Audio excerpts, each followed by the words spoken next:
بسم اللہ الرحمن الرحیم۔ السلام علیکم ورحمۃ اللہ وبرکاتہ۔ سامعین کرام، عنوان ہے پیر صاحب کا جوشیلا مرید۔ ترک سپاہی ایک رنگین مجلس میں گا اور بجا رہا تھا۔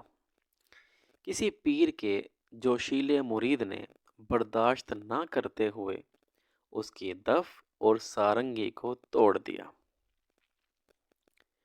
ترکوں نے اس مرید کو بالوں سے ایسے ہی پکڑ لیا جس طرح اس نے ستار کو تاروں سے پکڑا تھا، اور ایسے ہی پیٹا جس طرح دف کو پیٹا جاتا ہے۔ ساری رات درد کی وجہ سے سو نہ سکا۔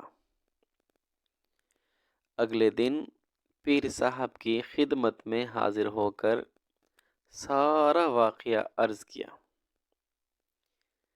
تو پیر صاحب نے فرمایا، ارے بھائی، اگر تو اپنا چہرہ پٹوا کر دف کی طرح زخمی نہیں کرانا چاہتا تھا تو تجھے چاہیے تھا کہ اس وقت یا تو وہاں سے اٹھ جاتا یا پھر خاموش ہو کر بیٹھا رہتا۔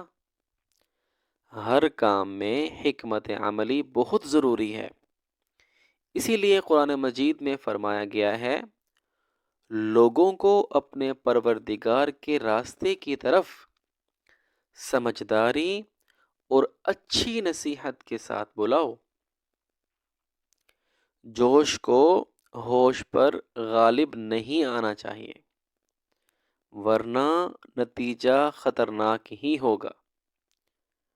اللہ پاک ہمیں آپس میں حکمت و مصلحت اور اچھے انداز میں نیکی کا حکم کرنے اور برائی سے بچنے کی تعلیم و تبلیغ کی توفیق عطا فرمائے۔ آمین یا رب العالمین۔ السلام علیکم ورحمۃ اللہ وبرکاتہ۔